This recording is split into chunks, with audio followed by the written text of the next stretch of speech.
नमस्कार. आजच्या व्हिडिओमध्ये मी तुम्हाला शुक्रवारची जीवतीची कहाणी सांगणार आहे. पण त्याआधी तुम्ही चॅनलवरती नवीन असाल तर चॅनलला लाईक करा आणि सबस्क्राईब देखील करा. कमेंटमध्ये श्री स्वामी समर्थ किंवा हर हर महादेव लिहायला विसरू नका. ऐका शुक्रवारा तुमची कहाणी. आटपाट नगर होतं. तिथे एक राजा होता. त्या राजाला मुलगा नव्हता. तेव्हा राणीने एका सुईणीला बोलावून आणलं. "अगं अगं सुईणी, मला नारळवाळी सुद्धा एक मुलगा गुपचूप आणून दे. मी तुला पुष्कळ द्रव्य देईन." सुईणीनं गोष्ट कबूल केली. ती त्या तपासावर राहिली. गावात एक गरीब ब्राह्मणाची बाई गर्भार राहिली. तेव्हा ती सुईण तिच्या घरी गेली आणि तिला सांगू लागली की "बाई बाई, तू गरीब आहेस. तुझं बाळंतपणाचं पोट दुखू लागेल तेव्हा मला कळव. मी तुझं बाळंतपण फुकट करीन." तिनं होय म्हणून सांगितलं. नंतर ती सुईण राणीकडे आली. "बाईसाहेब, बाईसाहेब, आपल्या नगरात अमुक अमुक गरीब ब्राह्मणाची बाई गरोदर आहे. तिला नुकताच दुसरा महिना लागला आहे. लक्षणं सर्व मुलाचीच दिसतायत.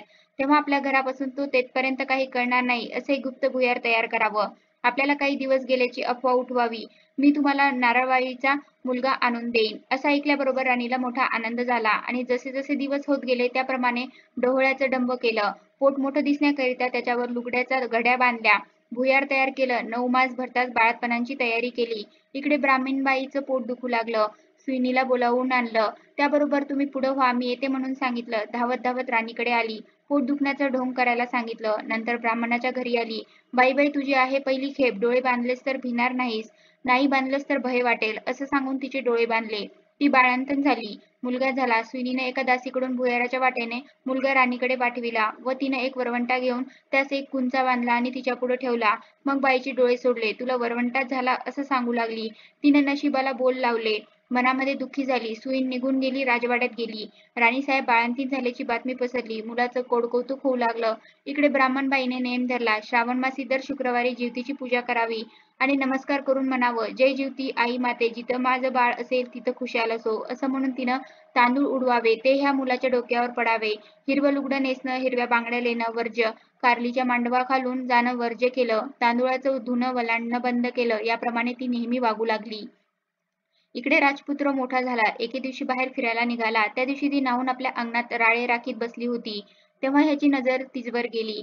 हा मोहित झाला व रात्री तिची भेट घ्यायची म्हणून निश्चय केला. रात्री तिच्या घरी आला. दारात गाय-वासरू बांधली होती. चालता चालता राजाचा पाय वासराच्या शेपटावर पडला. वासराला वाचा फुटली. ते आपल्या आईला म्हणालं, "कोण्या पाप्यानं माझ्या शेपटावर पाय दिला?" तेव्हा ती म्हणाली, "जो आपल्या आईकडे जावयास भीत नाही तो तुझ्या शेपटावर पाय द्यायला निर्भल काय?" हे ऐकून राजा मागे परतला आणि घरी येऊन आपल्या आईपासून काशीत जाण्याची परवानगी घेतली.